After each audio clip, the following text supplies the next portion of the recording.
여보세요. 아, 할머니! 그래. 누구냐? 지은이냐? 지선이냐? 지혜냐? 지혜요, 지혜. 할머니 잘 지내시죠? 아이고 우리 지혜. 이 혜미는 잘 있지? 응? 하나님이 이 혜미 지켜주시니까 잘 있어요. 걱정 마라. 건강하시다니까 정말. 아이고 근데 건강은 안 한다. 팔다리 무릎 어깨 안 쑤시는 데가 없고 그리고 소화가 안 돼가지고 밥도 조금씩 먹고 그래요.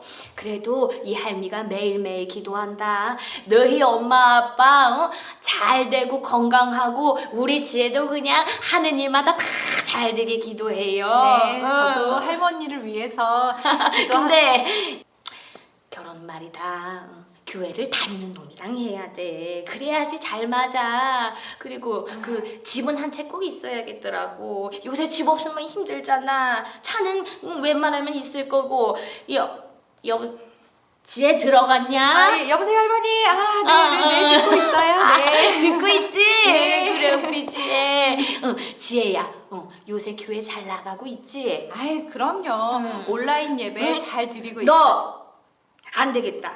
너 예배 잘 안 드리는구만. 아니요. 코로나 때문에. 아이고 코로나 그거 다 거짓말이잖아. 응? 사단의 속임수에 넘어가면은 안 돼요. 그거 소금물 먹으면은 다 낫는 거야. 목사님이 기도하면 다 낫는다고 하셨어. 저 할머니, 혹시 교회 가서 예배 드리세요? 아이 그럼 당연하지. 그 컴퓨터 앞에서 예배가 되냐? kom퓨터 안에 하나님 있냐 이거야. 지금 그거 되게 위험한 거예요. 그리고 교회 가는 사람들 그것 때문에 막 욕먹고 그래. 지혜야. 응? 이거 다 이겨내야 참 믿음이지. 하나님이 우리 지키시니까 걱정할 거 없어. 아휴, 근데 네 아빠도 교회를 가야 되는데 네가 좀 해봐. 내 말은 안 들어도 네 말은 잘 듣잖아. 제 말도 뭐 할머니 저희 응. 다름이 아니라 응. 그 할아버지 산소 가는 거 있잖아요. 응. 그거 아빠가 응. 일요일밖에 안 된다고. 아이 주일은 안 돼. 이 혜미 목에 카이 들어와도 혜미는 예배당 가잖아. 네, 할머니 아는데 이번에만 안 돼. 절대 안 된다. 그리고 이번에 특별 행사가 있어요. 특별 기도회. 왜 무슨 일 있어요? 에이, 이 혜미가 답답해가지고. 아니, 우리 동네에 임대주택이 들어온대. LGSH. 너 알지? 알죠. 근데 그게 왜요? 응? 그게 왜요? 네. 아, 얘가 왜 이래? 거기에 들어오는 애들 잖아. 그럼 동네 질이 혹 떨어지고 집값은 그냥 똥값 돼요. 아니 근데 할머니 응. 같이 살아야죠. 더불어 함께. 아니 그래 더불어 살잖아 우리가 같이. 예수님을 주 아버지로 모시는 사람들끼리 더불어 살면 되는 거잖아. 주 아버지. 응 그래. 지혜의 아버지 하나님, 할머니의 아버지 하나님. 그러니까 우리가 가족이잖아. 아휴 속 터진다. 니네 아빠 교회 좀 빨리 나가라고 그래. 그리고 이 혜미는 주일에 바빠. 주일에는 이 혜미 볼 생각 말어. 알겠어요, 할머니. 아빠랑 다시 얘기해 볼게요. 아이 그리고 지혜야, 네 결혼은 걱정을 말어. 할머니 하나님이 들어가세요. 다 지키시고 네, 알겠습니다. 집은 있어야겠더라고. 정말 어떡하지?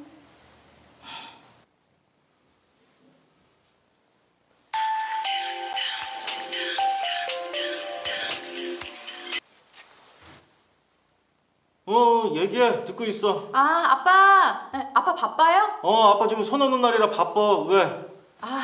그 할머니한테 말씀드렸는데 아빠 응. 그날 안 되신다네. 왜?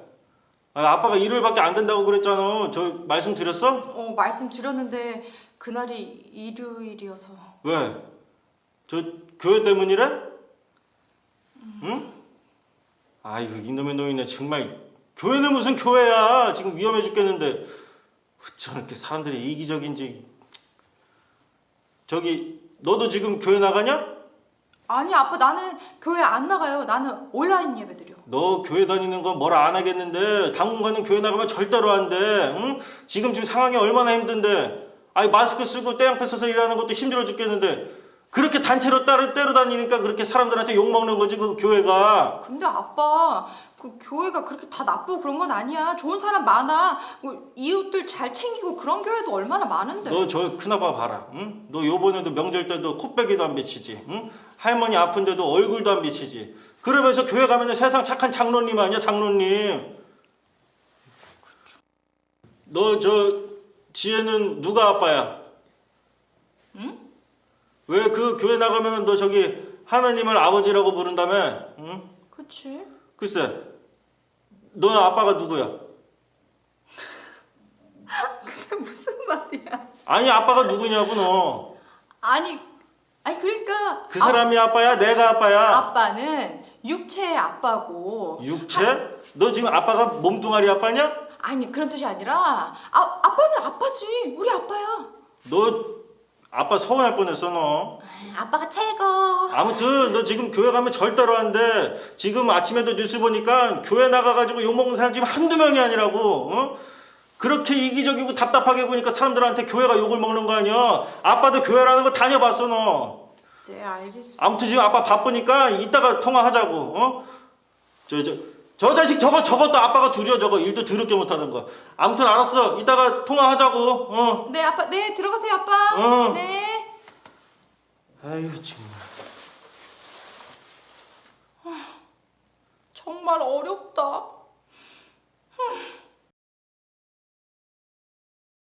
네, 잘 보셨나요? 이 영상 속에서도 계속 메인 주제가 되었던 내용인데 코로나19가 도래한 시간 속에서 교회를 향해서 기독교인들을 향해서 가장 많이 던져진 질문, 가장 많이 나온 질문은 모이지 말라는데 왜 계속 모이나? 그것 좀 안 모이면 안 돼? 하는 것이었습니다. 많은 사람들이 교회가 모이는 것을 보면서 교회가 모임을 멈추지 않고 계속 모이는 이유에 대해서 돈 때문이다. 쟤들이 헌금 때문에 저런다. 또 목사들이 자신들의 자리를 잃을까 봐 그 권위를 유지하기 위해서 모이라고 한다와 같은 말들을 하고 있고 실제로 이 이야기들을 듣고 계신 분들 중에서도 그렇게들 많이 생각하고 계시겠죠. 그리고 이런 기독교인들을 향해서 그러니 기독교는 코로나19가 확산되든 말든 방역 지침이 어떻든 신경도 안 쓰는 자기들밖에 모르는 집단이라는 비난의 눈초리가 교회를 향해서 쏟아졌습니다. 제가 아는 한 형님께서는 자신이 어릴 때에는 친구를 소개할 때 얘 좋은 애예요 라는 의미로 얘 교회 다녀요 라고 소개를 했다고 해요. 그러니까 착한 아이란 뜻이고 그렇게 소개하면 실제로 어른들도 좋아하셨대요. 그런데 세월이 흘러서 한국 사회 속에서 기독교가 어느새 권력도 잡고 대형 교회들이 등장을 하고 그 교회들이 힘과 부를 자랑하면서 이 형님의 생각 속에서도 너희 착한 줄 알았는데 우리랑 똑같았구나 라는 실망감 같은 것들을 느꼈다고 말하는 것을 들었습니다. 하나 아는 동생은 회사에서 듣는 말이 있는데 넌 기독교인인데 교회 가자고 하지 않아서 좋아 라는 말을 가끔 듣는데요. 근데 이 말, 넌 기독교인인데 교회 가자고 하지 않아서 좋아 라는 말이 담고 있는 그것이 좋다라고 말하는 이 메시지가 담고 있는 함의가 있죠.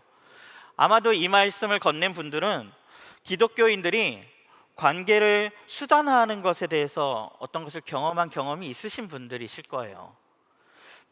많은 사람들이 기독교인들이 친절을 베풀었는데 알고 보니 교회 데려가려고 그런 친절을 베풀었다라는 의도를 알게 됐던 일들 경험해 보신 적 있으시죠? 교회에서 무언가 좋은 일을 했는데 그건 역시 알고 보니 교회 성장을 위해서 그렇게 했던 것이었더라.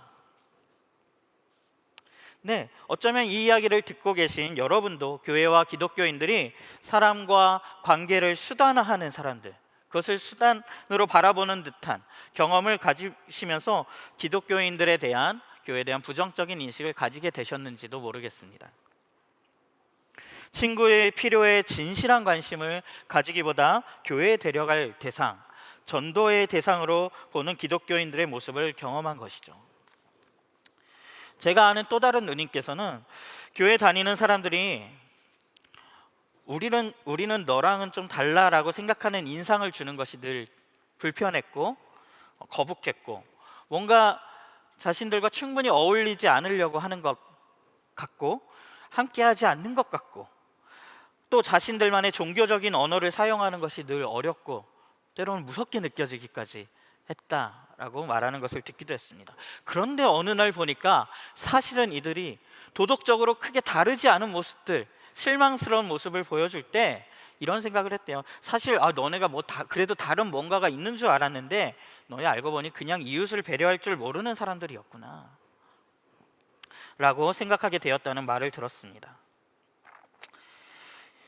이런 모습 속에서 기독교인들은 어느새 다르지도 않으면서 다른 척, 있는 척, 아는 척 하는 사람들, 술자리를 불편하게 하고 어울리지도 못하는 사람들, 상황에 못 맞추는 사람들.